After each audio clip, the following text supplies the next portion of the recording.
क्योंकि जब से उन्होंने तैयारी की है, मतलब पहली बार से जब से उन्होंने तैयारी करके पहला एग्जाम दिया था 2018 में, और आज तक आप जो 22 तक का जो उनका भी वो मेंस कंप्लीट हुआ है, हर बार उनका उसमें प्री भी क्वालिफाई हुआ है, मेंस भी क्वालिफाई हुआ है, और जो भी इंटरव्यू हुए हैं वो लगभग सभी में गई है। तो इसका अपने जब से इन्होंने तैयारी शुरू की है, इन्होंने 18-19 का भी इंटरव्यू दिया है, और उसके बाद 20 के बाद भी लगातार वो इंटरव्यू राउंड में चल रही है। तो जो अभी भी जो एक बहुत ज्यादा हाइप बनी हुई है मार्केट में कि सिलेबस चेंज हो गया है, सिलेबस चेंज हो गया है, हम क्या करें क्या नहीं करें, तो मुझे लगता है सैफा एक बिल्कुल एप्रोप्रिएट पर्सन है जो ये आपको ये बता सकती है कि जब 18-19 की तैयारी क्योंकि की थी उन्होंने तैयारी 18-19 लेकिन उसको उन्होंने जैसे मैनेज किया 20-21 के बाद।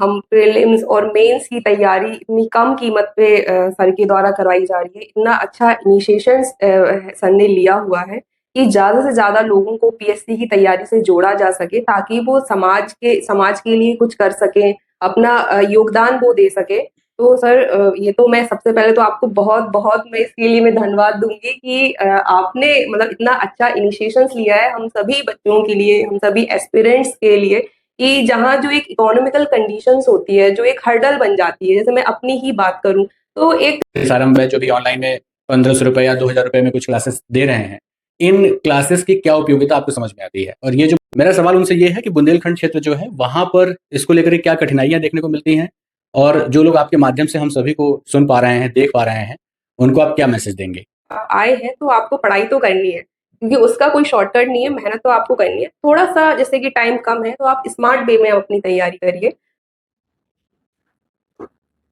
हेलो फ्रेंड्स, कैसे हैं आप सभी लोग? उम्मीद करता हूं आपके एग्जाम्स की तैयारी बहुत अच्छी चल रही होगी। और जैसा कि हम लगातार जो टॉपर्स अभी नए रिजल्ट्स में आए हुए हैं उनको आपके सामने एक लाइव सेशन के माध्यम से आपसे इंट्रोड्यूस करवा रहे थे, उसका एक बड़ा रीजन ये था कि हर एक एस्पिरेंट की जो जिंदगी होती है वो अलग अलग दौर से गुजरती है, मतलब क्योंकि सभी की सामाजिक परिस्थितियां अलग होती हैं, बहुत सारे फैक्टर्स होते हैं जब आप तैयारी करते हैं। तो हम लोग अलग अलग पृष्ठभूमि के टॉपर्स के साथ आते हैं लाइव सेशन के माध्यम से। उसका लक्ष्य ये रहता है कि हो सकता है कि आप लोग किन्हीं ऐसी परेशानियों में चल रहे हो जिसका सॉल्यूशन हमारे इस लाइव टॉक शो के माध्यम से आपको मिल पाए। तो अब उसी क्रम को आगे बढ़ाते हुए आज हमारे साथ में सैफा जी हैं, और मुझे बताते हुए बड़ी खुशी हो रही है कि 2019 के एमपीपीएससी के रिजल्ट में उनका डीएसपी पद पर चयन हुआ है। इसके पहले वो सरकारी 2 एग्जाम जो अलग पद के होते हैं, जैसे एक सीएमएम का पोस्ट होता है, और उस पे भी रह चुकी हैं, और उसके आगे अभी वर्तमान में एडी जस्टिस के पद पर वो कार्यरत हैं। तो पहले मैं आपको बता दूं कि सैफा जी के साथ में आया हूं तो आप लोगों के लिए एक बहुत ही मोटिवेशन का क्यों रहेगा, क्योंकि जब से उन्होंने तैयारी की है, मतलब पहली बार से जब से उन्होंने तैयारी करके पहला एग्जाम दिया था 2018 में, और आज तक आप जो 22 तक का जो उनका भी वो मेंस कंप्लीट हुआ है, हर बार उनका उसमें प्री भी क्वालिफाई हुआ है, मेंस भी क्वालिफाई हुआ है, और जो भी इंटरव्यू हुए हैं वो लगभग सभी में गई है। तो इसका ये मतलब होता है आप लोगों के लिए क्यों मोटिवेशन है कि अगर एक बार आपकी जो तैयारी आप लोग प्रिपरेशन शुरू करते हैं, अगर एक बहुत अच्छे डायरेक्शन में और एक सही उस पे होती है, तो कहीं ना कहीं मुझे ही लगता है कि फ्यूचर में कोई प्रॉब्लम आती है। और इसके बाद भी आप देखोगे 19 के बाद 20 में आपका सिलेबस भी चेंज हुआ था, तो उस दौर में भी उन्होंने मैनेज किया। हालांकि जो रिजल्ट्स आए उसमें उनके रिजल्ट्स हैं काफी, और अभी भी काफी पेंडिंग रिजल्ट्स हैं। तो पहले तो सैफा जी मैं बहुत बहुत शुभकामनाएं थैंक यू दूंगा सर। कि जैसे आपने इतनी अच्छी उपलब्धि हासिल की, उम्मीद है कि आप जब पद पे आप काम करना शुरू करेंगे तो ऐसे ही हम लोगों को कहीं ना कहीं आपकी खबरें अखबार में पढ़ते मिलती रहेंगी। कुछ ना कुछ आपने समाज सुधार के लिए एक बेहतर काम किए, और हम लोग चूंकि उसी मकसद से अपने किफायती शिक्षा प्रोग्रामों के साथ में आगे बढ़ रहे हैं, तो सैफा जी का भी जो सहयोग फ्यूचर में रहेगा तो उम्मीद है वो बिल्कुल करेंगी। और चलिए अब ज्यादा टाइम नहीं लेते हैं, सैफा जी से मैं बोलूंगा कि 1 या 2 मिनट में बच्चों को अपने बारे में बताएं, फिर सरस सर इस सेशन को एक पूरे डायरेक्शन में, जो कि हर बार, क्योंकि सरस सर हमारे लिए एक राहत द्रविड़ की भूमिका निभाते हैं, एक लंबे टाइम तक वही टेकते हैं। ठीक है सैफा जी, कुछ बताइए। जैसा कि अभी सर ने बताया कि मेरा नाम शिफा हाशमी है और मैं छतरपुर के नौगांव तहसील की रहने वाली हूँ। और सर मेरी जो ग्रेजुएशन हुई है वो मैंने इंजीनियरिंग किया है इलेक्ट्रॉनिक्स एंड कम्युनिकेशंस ब्रांच में Barkatullah university institute of technology से। उसके बाद सर मैंने अपनी तैयारी प्रारंभ की और अभी वर्तमान में मैं एज अ असिस्टेंट डायरेक्टर सामाजिक न्याय विभाग में मैं कार्यरत हूँ। और अभी हाल ही में 19 में मेरा डीएसपी के पद पे सिलेक्शन हुआ है। चलिए सरस सर, अब देखिए मेन चीज तो अब क्या है, मेन बॉडी शुरू होने वाली, जैसे निबंध होता है इंट्रो कंप्लीट हो चुका है। अब मेन बॉडी का मतलब ये हो गया कि अब जो आप लोग जानना चाहते हैं और जो लोग एस्पिरेंट जानना चाहते हैं कि अपनी तैयारी को सही डायरेक्शन में कैसे ले जाएं, तो मैं सरस सर से बोलूंगा कि इस सेशन को जो इसका सार है वहां तक कंप्लीट करने की। Thank you sir. शैफा को एक बार फिर आप सबके साथ कॉन्ग्रेचुलेशन। और इस सेशन को जब हम आगे बढ़ाएंगे तो उसमें हम वो जिस क्षेत्र से आती हैं, जो जिस अंचल का वो प्रतिनिधित्व करती हैं, हम उस पर भी चर्चा करेंगे। और परीक्षा के दौर में किस किस तरीके की दृढ़ता, किस तरीके की निरंतरता और किन किन चीज़ों की जरूरत पड़ेगी हमें, जिसका उन्होंने सामना किया है, हम उस पर भी बात करेंगे। तो हम अपने इस प्रश्नों की श्रृंखला को शुरू करते हैं। और शैफा से मेरा पहला सवाल ये है कि वो मध्य प्रदेश के एक ऐसे क्षेत्र से आती हैं जिसे तथाकथित तौर पे थोड़ा सा पिछड़ा क्षेत्र माना जाता है, बुंदेलखंड का क्षेत्र। पिछड़ा आर्थिक रूप से नहीं, बल्कि पिछड़ा इसलिए कि वहां पर अभी भी शिक्षा और रोजगार को लेकर के या इंफ्रा को लेकर के, आधारभूत संरचनाओं को लेकर के बहुत सारी चीजें नहीं हो पाई हैं, जो मध्य प्रदेश के अन्य क्षेत्रों में, मालवा से जब हम उनकी तुलना करते हैं तो वो तुलनात्मक रूप से थोड़ा सा पीछे देखने को मिलता है। बुंदेलखंड अंचल की सबसे बड़ी समस्या ये है कि वहां पर अभी भी बहुत सारे जो परिवार हैं, वहां पर अभी बच्चियों के लिए उस तरीके की पृष्ठभूमि जनरेट नहीं हुई है कि वो बच्चियों को शिक्षा के लिए इतना मोटिवेट कर पाएं। फिर पीएससी जैसी जो परीक्षा है, जो कि राष्ट्रीय स्तर पर या प्रादेशिक स्तर पर आप देखेंगे कि टॉप सर्विसेज में, प्रशासनिक सेवाओं में सबसे ऊपर मानी जाती है, और पीएससी में चयनित होना अपने आप में एक बहुत बड़ा मुकाम हासिल करना है। शैफा ने बड़ी शिद्दत से उस पर लग करके और अपने पिछले जो 2-4 सालों का संघर्ष है उसमें इस जीत को हासिल किया है। वो लगातार छोटे छोटे स्टेप से आगे बढ़ रही थी। मेरा सवाल उनसे ये है कि बुंदेलखंड क्षेत्र जो है वहां पर इसको लेकर के क्या कठिनाइयां देखने को मिलती हैं, और जो लोग आपके माध्यम से हम सभी को सुन पा रहे हैं, देख पा रहे हैं, उनको आप क्या मैसेज देंगे? जी सर। सर सबसे पहले तो मैं यही कहूँगी कि यदि कोई भी बच्चा, कोई भी एस्पिरेंट यदि तैयारी करना चाहता है, वो किसी भी क्षेत्र से हो, वो मायने नहीं रखता। मतलब उसका जो मायने रखता है वो एक होता है डेडिकेशन, तैयारी वो किस स्तर की करना चाहता है। हालाँकि हाँ, मतलब क्षेत्र कभी ना कभी उसकी कठिनाइयाँ थोड़ी बहुत आ सकती हैं उसके सामने, तो हमें जो उस कठिनाइयों को हम कैसे ओवरकम करें, हमें उस पर फ़ोकस करना चाहिए। जैसे मैं बुंदेलखंड की बात करूँ, तो वहाँ पे सर जो एक एजुकेशन्स का एक जो रेशियो है, वो अत्यंत कम है, और जब हम बात करते हैं महिलाओं के एजुकेशन्स की, तो वो और भी कम हो जाता है। तो उस स्थिति में तो सबसे ज़्यादा सर जो मैं मानती हूँ कि एक अवेयरनेस की सर वहाँ पर कमी है, कि एक जागरूकता वहाँ पर नहीं है। तो ज़्यादा से ज़्यादा हम लोगों को जागरूक करें, महिलाओं को जागरूक करें कि वह इस क्षेत्र में आगे आएँ। जैसे आइकन बने, जैसे कि मैं अपनी उपलब्धि सर ये मानूँगी कि सिलेक्शन होना एक डज़न्ट मैटर सर, कि मैं लोगों के लिए अब एक वहाँ पे एक मोटिवेशन बन चुकी हूँ। वहाँ पे लोग मुझसे अब ये बोलते हैं कि मुझे भी आपकी तरह ही तैयारी करना है। वहाँ पे बच्चियाँ मुझसे आकर बोलती हैं कि आपने कैसे तैयारी की, मुझे बताइए, मैं भी आगे बढ़ना चाहती हूँ। तो सर इस तरह से और भी लोगों को आना चाहिए, और जैसे कि आपका जो इनिशिएशन है कि बुंदेलखंड क्षेत्र में एक जो आर्थिक कमी आ जाती है कि फाइनेंशियल हम नहीं आगे बढ़ पाते हैं।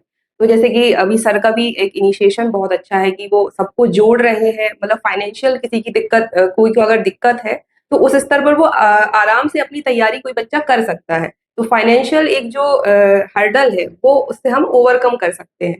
तो इस तरीके से सर मैं चाहती हूँ कि सभी लोग इससे आगे बढ़ें और इससे जुड़ें। ठीक है सैफा। इसी सीरीज में अगला प्रश्न ये है कि लड़के और लड़की, है ना, बुंदेलखंड क्षेत्र में जो एक परिवार है, वहां पर दोनों को कितने अवसर मिल पाते हैं? अवसर की समानता कितनी है? क्या बच्चियां इससे ज्यादा वंचित रहती हैं? अगर ज्यादा वंचित है तो उनके लिए हम कुछ और भी प्लान कर सकते हैं। जो वीएस सर्व शिक्षा समिति का, जो वीएस एजुकेशन का जो प्लेटफॉर्म है, जो किफ़ायती शिक्षा को लेकर रन हो रहा है, वीएस आरंभ है, जो भी ऑनलाइन में 1500 रुपये या 2000 रुपये में कुछ क्लासेस दे रहे हैं, इन क्लासेस की क्या उपयोगिता आपको समझ में आती है? और ये जो बच्चियां जो आपसे भी सवाल करती हैं, जो पेरेंट्स आपसे पूछ रहे हैं, उनको आप क्या मैसेज देना चाहेंगी? क्या सुझाव है? सर मैं तो ये कहूँगी कि ये इतना अच्छा इनिशिएशंस है कि इतनी किफ़ायती कीमत पे हमें शिक्षा दी जा रही है। और हम प्रीलिम्स और मेंस की तैयारी इतनी कम कीमत पे सर के द्वारा करवाई जा रही है, इतना अच्छा इनिशिएशन सर ने लिया हुआ है कि ज़्यादा से ज़्यादा लोगों को पीएससी की तैयारी से जोड़ा जा सके, ताकि वो समाज के लिए कुछ कर सकें, अपना योगदान वो दे सके। तो सर ये तो मैं सबसे पहले तो आपको बहुत-बहुत मैं इसके लिए मैं धन्यवाद दूँगी कि आपने मतलब इतना अच्छा इनिशिएशंस लिया है हम सभी बच्चों के लिए, हम सभी एस्पिरेंट्स के लिए, कि जहाँ जो एक इकोनॉमिकल कंडीशंस होती है, जो एक हर्डल बन जाती है, जैसे मैं अपनी ही बात करूँ, तो एक मेरे लिए भी सर एक इकोनॉमिक कंडीशन जो थी, वो उतनी अच्छी नहीं थी। तो एक तैयारी करने के लिए तो पहले माइंड में यही आ जाता है कि हम तैयारी कैसे करें? वो हम उसका खर्चा कैसे उठा पाएँगे? तो उस स्थिति में हर वो एक एस्पिरेंट जो तैयारी करना चाहता है, तो बीएस एजुकेशन उसको एक मौका दे रहा है कि अपने आप को वहाँ पर रखने के लिए, कि वो एक प्लेटफ़ॉर्म है कि आपको सिर्फ़ मेहनत करनी है, आप सिर्फ़ मेहनत करिए और आगे हम आपको बढ़ा रहे हैं। जी सर, तो ये बहुत ही अच्छा इनिशिएशन है। अच्छा शेफा, जैसे ऐसी भ्रांतियां हैं समाज में, ऐसा माना जा रहा है कि वैसे तो लगभग बुंदेलखंड का जो क्षेत्र है उसमें लगभग सभी परिवारों में ऐसी मान्यताएं हैं कि लोग बच्चियों को शिक्षा के लिए बहुत प्रमोट नहीं करते। बट क्या मुस्लिम जो परिवार हैं, चूंकि आप भी एक ऐसे परिवार से निकल के आती हैं और आपसे इंटरव्यू में भी इस पर एक सवाल पूछा गया, आप अपने रोल को कैसे देखती हैं, अपनी भूमिका को समाज में आप कैसे देखती हैं? अगर हम एक समुदाय विशेष के तौर के एक प्रतिनिधि के तौर पे आपको देखें, तो मुस्लिम समुदाय की जो बच्चियां हैं उनके लिए आप क्या मैसेज देंगी?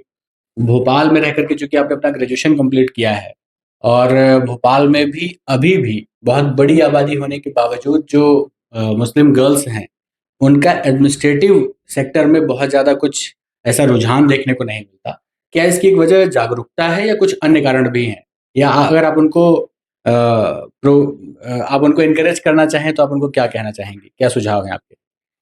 सर जहाँ तक बात है बुंदेलखंड समाज की, और जब बुंदेलखंड समाज में जब हम बात करते हैं मुस्लिम समाज की, तो डेफ़िनेटली लड़कियों को उतना आगे बढ़ने का मौका नहीं दिया जाता, और हमें 12th के बाद से ही ऐसा बोलते हैं कि शादी के लिए एनकरेज किया जाता है कि ठीक है अब शादी कर देते हैं। तो मेरा ये मानना है सर कि शिक्षा ही एक ऐसा हमें अवसर प्रदान करती है जिससे हम अपने आप को चेंज कर सकते हैं। हम समाज में अपना एक मकाम हासिल कर सकते हैं। तो ये बात सर मैंने बहुत पहले ही जान ली थी कि अगर मुझे अपनी इन परिस्थितियों से निकलना है, तो उसके लिए मुझे पढ़ना ही होगा। और तो सर मैं निरंतर मैं उसके लिए मैं तैयारी में करती रही। मेरा माइंडसेट इस चीज़ के लिए क्लियर था कि मुझे आगे बढ़ना है तो मुझे पढ़ना है, क्योंकि एक जब मध्यम वर्गीय परिवार का सर कोई होता है, तो उसके लिए और कोई सोर्सेस नहीं होते कि वो कोई और चीज़ भी कर सकता है। तो एक पढ़ाई ही होती है कि उससे ही वह अपनी स्थिति चेंज कर सकता है। तो सर ये मैंने अपना माइंडसेट पहले से क्लियर किया, और मैं सबको सारी महिलाओं को, जो भी बच्चियाँ इस क्षेत्र में आना चाहती हैं, जो तैयारी कर रही हैं, तो उनको मैं यही मैसेज दूँगी कि आप लोग पढ़ें, पढ़ने से आप पीछे ना हटें, अपनी परिस्थितियों को बदलें।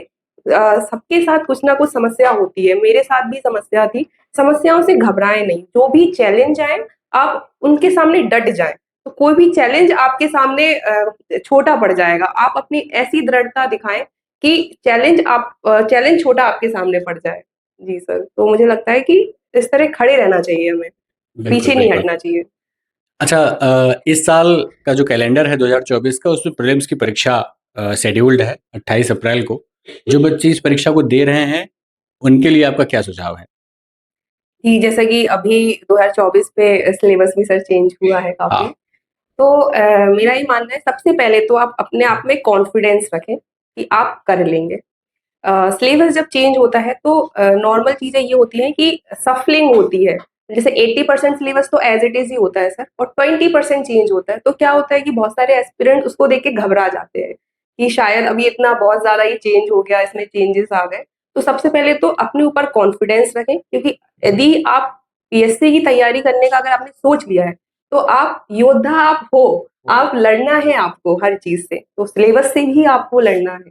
तो सबसे पहले आप अच्छे से सिलेबस को आप रीड करिए कि क्या-क्या चेंजेस हुए हैं और हमें कहाँ से क्या-क्या तैयारी करनी है। सिलेबस आप पढ़िए, टॉपिक वाइज़ पढ़िए, और नंबर ऑफ टेस्ट सीरीज़ जो है, आप वो ज़्यादा से ज़्यादा दीजिए।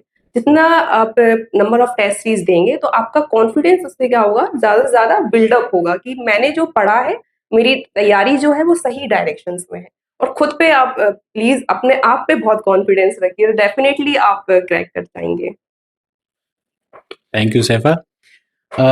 लोगों को इनकरेज करने के लिए ये तो 2024 के जो बदलता हुआ सिलेबस है उसमें तो बहुत सारे लोग अपने आप को डरा हुआ फील कर रहे हैं, इनसिक्योर फील कर रहे हैं। तो कॉन्फिडेंस बना करके रखिए, ये आपको आपकी सफलता में बहुत बड़ा रोल प्ले करने का मौका देगा और आपको ही करना है अल्टीमेटली, तो जो भी समस्या आपके सामने आने वाली है। अच्छा, इसमें एक अगला प्रश्न ये भी है सैफा कि अभी 11 मार्च को मेंस 2023 भी है और पुराने पैटर्न पर ये अंतिम मेंस होने वाला है। बहुत सारे बच्चे जो कि अभी तक लगे हुए थे पिछले कुछ सालों से और वो उनका ये अंतिम मेंस होगा और उनके सामने एक समस्या ये है कि मानसिक रूप से वो इस चीज़ के लिए तैयार नहीं हो पा रहे हैं कि 11 मार्च को वो मेंस देंगे पुराने सिलेबस में और 28 अप्रैल को 1 महीने के अंदर ही, है ना? तो उनको क्या स्ट्रेटजी अपनानी चाहिए? मेंस में उनको कैसे अपना 100% देना चाहिए और किस स्ट्रेटजी के साथ में वो 28 अप्रैल की तैयारी करें? क्या उनको भी फॉलो करना चाहिए? जी, चूँकि जो प्री और एक मेंस की जो तैयारी होती है, वो एक इंटीग्रेटेड तैयारी होती है। तो अभी आपके जो भी कॉमन सब्जेक्ट हैं, आप उन्हें ले लीजिए और चूँकि मेंस पहले है, तो आप मेंस पर ज़्यादा फ़ोकस करिए। और उसके बाद मेंस के लिए सबसे ज़्यादा ज़रूरी सर मैं ये मानती हूँ कि हमें आंसर राइटिंग सबसे ज़्यादा ज़रूरी होती है। हम ज़्यादा से ज़्यादा हम आंसर लिखें, तो उससे हमें कॉन्फिडेंस सर आता है। और मैंने जो किया था सर मेंस के लिए कि जो सबसे पहले जो सिलेबस है, तो सिलेबस मैंने याद कर लिया था कि सिलेबस में क्या-क्या है, वो चीज़ मुझे मेरे टंग में थी कि क्या-क्या उसमें लिखा हुआ है। तो उससे मैं मानती हूँ जब सिलेबस सर हमें याद हो जाता है, तो 60% हमारी तैयारी वहाँ पर हो जाती है कंप्लीट। और सेकंड जो इसका बेसिक पिलर होता है सर जो PYQ previous year questions paper जो होते हैं, उनको देखिए कि हमारा जो एग्ज़ाम है वो हमारी डिमांड क्या कर रहा है हमसे। क्योंकि हमें उसकी डिमांड के अकॉर्डिंगली ही आंसर अपना लिखना होता है।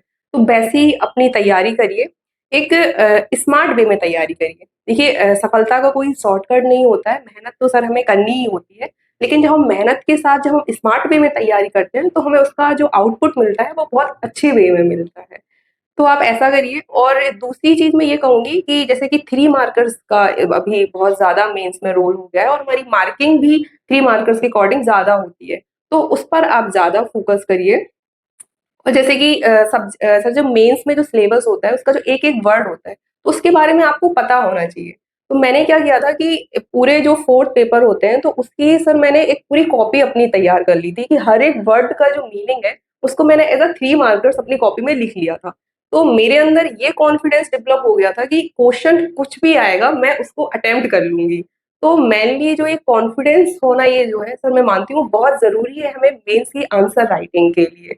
और बाकी सारा सर जो करंट का कंटेंट है, जो सेकंड पेपर होता है तो उसमें उससे हम अपने आंसर को एनहांस कर सकते हैं, अपनी मार्किंग को बढ़ा सकते हैं और बाकी जो पिक्टोरियल रिप्रेजेंटेशंस हैं, वो ज़्यादा से ज़्यादा आप डालिए ताकि आपको किसी भी स्तर पे आपके जो मार्क्स हैं, वो कम नहीं होना चाहिए। अपनी तरफ से हमें 100% वहाँ पे सर देना है। तो सर मैंने भी यही स्ट्रैटेजी अपनाई थी और मैं मानती हूँ कि आप लोग भी ये स्ट्रैटेजी अपनाइए, तो डेफिनिटली आपके जो मार्क्स हैं, वो उसमें ज़रूर बढ़ेंगे। ठीक है।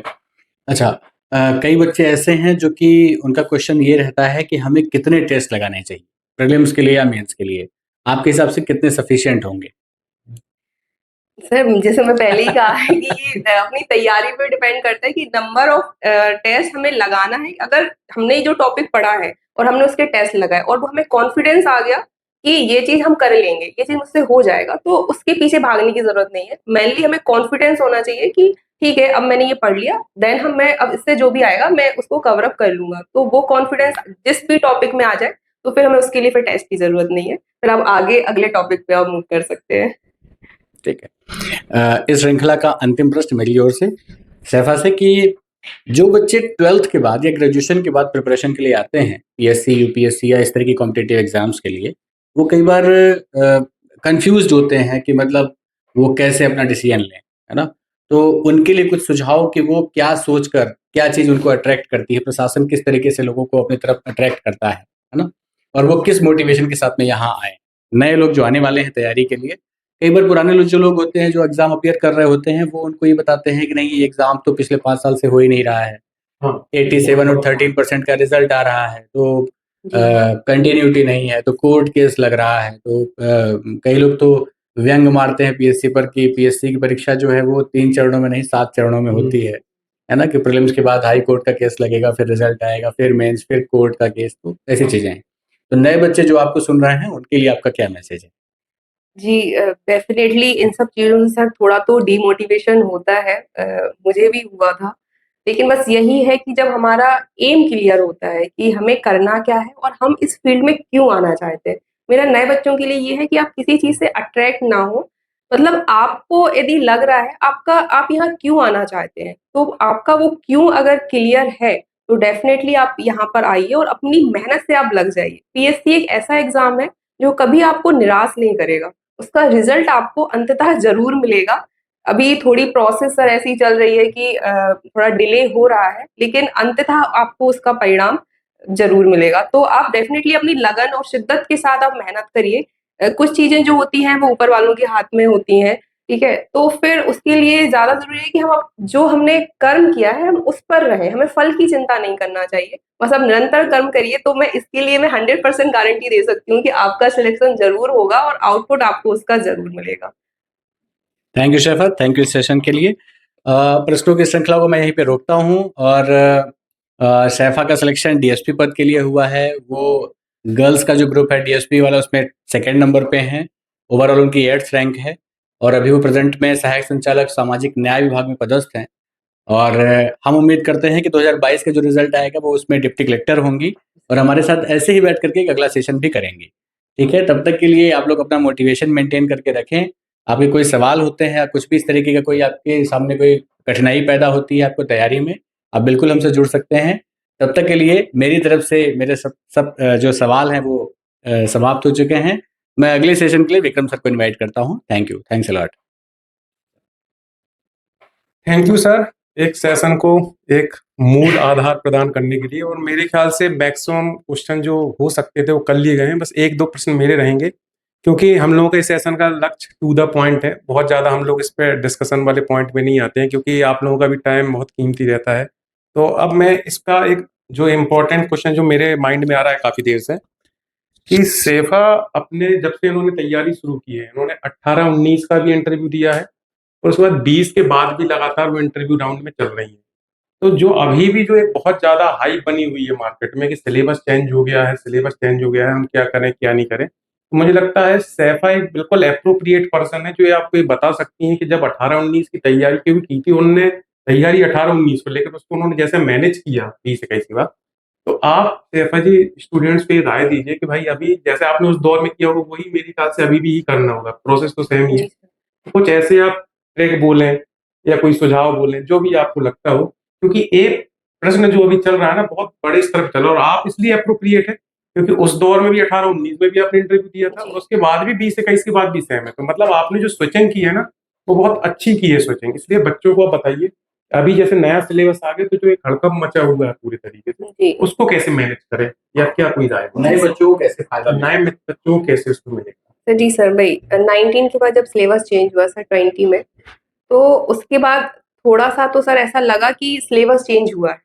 लेकिन जब उसको मैं सिलेबस को अच्छे से देखा, तो फिर ऐसा लगा कि नहीं सिलेबस चेंज नहीं हुआ है, जस्ट शफलिंग हुई है चीज़ों की और कुछ-कुछ नए टॉपिक ऐड हुए हैं। तो सबसे पहले तो वही चीज़ कि हमें खुद में कॉन्फिडेंस रखना है। क्योंकि जैसे मैंने पहले ही कहा कि जब हम पीएससी की तैयारी करते हैं, तो हम एक योद्धा बन के रणभूमि पर उतरते हैं। तो अब रणभूमि में जो भी चैलेंज आएँगे, उनको हमें ओवरकम करना है, सॉर्ट आउट करना है। तो माइंड में सबसे पहले तो यही रखना है कि जो भी है हम वो कर लेंगे। एक कॉन्फिडेंस जो है वो मैंने अपने ऊपर रखा कि नहीं चेंजेस आए हैं, ठीक है, हम उसको टॉपिक वाइज़ लेते जाएँगे और हम अपनी तैयारी करेंगे, तो देन हम उससे भी ओवरकम हो जाएँगे। तो ऐसे ही आपको करना है, सिलेबस चेंज नहीं होता, कुछ नई चीज़ें उसमें ऐड होती हैं। तो बस जैसे कि आप एक योद्धा की तरह उतरिए और उसको जो भी चेंजेस आए हैं, टॉपिक वाइज़ अपने नोट्स आप बना लीजिए। क्योंकि देखो पढ़ना तो है ही, पीएससी में अगर आप आए हैं तो आपको पढ़ाई तो करनी है, क्योंकि उसका कोई शॉर्टकट नहीं है, मेहनत तो आपको करनी है। थोड़ा-सा जैसे कि टाइम कम है तो आप स्मार्ट वे में आप अपनी तैयारी करिए। जो कॉमन सब्जेक्ट्स हैं उनके कुछ कॉमन आंसर बना लीजिए, है ना? टॉपिक वाइज़ आप अपने नोट्स बना लीजिए जिससे आपको पढ़ने में ईज़ी हो, उतना आपको डिफ़िकल्टी ना आए। और जैसे कि मेंस के लिए वही है कि आप ज़्यादा से ज़्यादा आंसर राइटिंग करिए और उन्हें बार-बार आप लिखिए। तो उससे वो चीज़ें आपको याद होती जाएँगी और प्री का ये है कि क्योंकि उसमें फैक्चुअल क्वेश्चन से ज़्यादा आते हैं, तो कुछ चीजें होती हैं कि याद नहीं हो पाती हैं, तो उन्हें आप लिख लिख कर भी याद कर सकते हैं, तो उससे चीजें जो रहती हैं वो माइंड में ज्यादा देर तक आपकी रहती हैं। मतलब 80% सिलेबस तो देखा जाए तो कॉमन ही है। तो जी अगर सर। स्टूडेंट्स को ऐसा लगता है कि नहीं यार बहुत ज़्यादा चेंजेस हुए, तो बहुत ज़्यादा कुछ चेंजेस होता जी नहीं है। सर, और बिल्कुल। प्रीलिम्स में तो मुझे नहीं समझ में आ रहा कुछ चेंज खास हुआ है। बिल्कुल सर, बहुत बिल्कुल। माइनर से चेंजेस हैं, मतलब कुछ टॉपिक्स उन्होंने हटा दिए हैं। जी। प्रीलिम्स में तो मेरे ख्याल से कुछ दिख ही नहीं जी रहा सर, चेंज खास। बिल्कुल। जी सर। और प्रीलिम्स निकालने का जो सबसे अच्छा तरीका है, सैफा जी से जो बात करके हमें समझ में आया कि आपका मेंस की तैयारी बहुत अच्छे लेवल पे होनी चाहिए। ये जो जी। एक चलता है कि आप प्री अलग कर लीजिए, मेंस एक बहुत चलता है ये वाला बिल्कुल। पॉइंट। उससे जब आप हमारी तैयारी हो जाती है ना, तो एक कॉन्फिडेंस हमारे अंदर आ जाता है, वो आना बहुत जरूरी नहीं, है। और आपको ये रहेगा कि अगर तैयारी करें तो एक एग्जाम को ही मान के करें। ये मत बोलिए कि उसका प्री का चरण अलग होता है, बिल्कुल सर, मेंस का अलग होता है। बिल्कुल। अभी क्या है, बहुत ज्यादा स्टूडेंट्स में क्या होता है कि जैसे प्री का एग्जाम है, तो वो 4 महीने केवल प्री को फोकस करेंगे, जबकि आप जानते हैं कि अगर कॉमन टॉपिक्स को जी, जी। कर लिया जाए, जैसे हम लोगों ने भी अपने बैच में जो मेन हम जी लोग सर। थीम लेके आए थे, कि पार्ट ए करके हम एक थीम लाए थे कि प्री प्लस मेंस के जितने टॉपिक हैं, जी, जी। उनको हम पहले ही कंप्लीट कर देते हैं मेंस ओरिएंटेशन में। जी, तो वो प्री तो अपने आप उसमें इंक्लूड हो बिल्कुल गया। सर, बिल्कुल। तो जो आपने बोला ना एक प्लानिंग है, जैसे 20% वो सिलेबस है जो केवल मेंस में है, और जो बदला भी है और अपडेट हुआ, जी, तो उसमें अभी आपको बहुत फोकस करने की जरूरत नहीं है। 80% जो कॉमन सेम पार्ट ही है है। जी, तो आप कर लीजिए मेहनत, बाकी जी, 20% के लिए तो आपके पास टाइम है, जी। और 80% अच्छा होगा।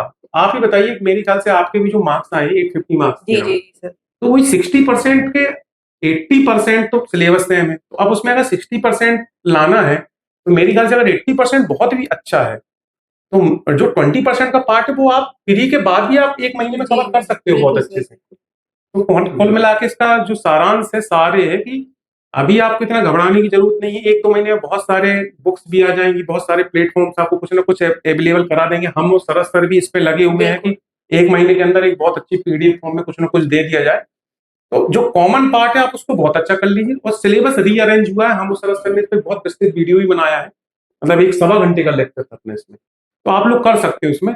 और मेरे ख्याल से सैफा जी से सभी क्वेश्चन हो चुके हैं ऑलरेडी। हमारे जो प्रोग्राम चल रहे हैं उसमें सैफा जी ने जो अपने जो शब्द बोले उसके लिए तो पहले उनको बहुत, मेरे साइड से क्या बोलूं, मेरे पास भी शब्द नहीं उनका धन्यवाद करने के लिए, क्योंकि कहीं ना कहीं अगर हम लोग कुछ भी प्रोग्राम कर रहे हैं, हम उस रास्ता जो लेके चल रहे हैं मिशन को, तो अगर उसके पीछे कोई ऐसी तारीफ मिलती है तो कहीं ना कहीं हमारी पूरी टीम का एक मोटिवेशन बढ़ता है, क्योंकि अब मैं अकेला नहीं हूं, मैं तो केवल फेस हूँ अपनी इस पूरी टीम का।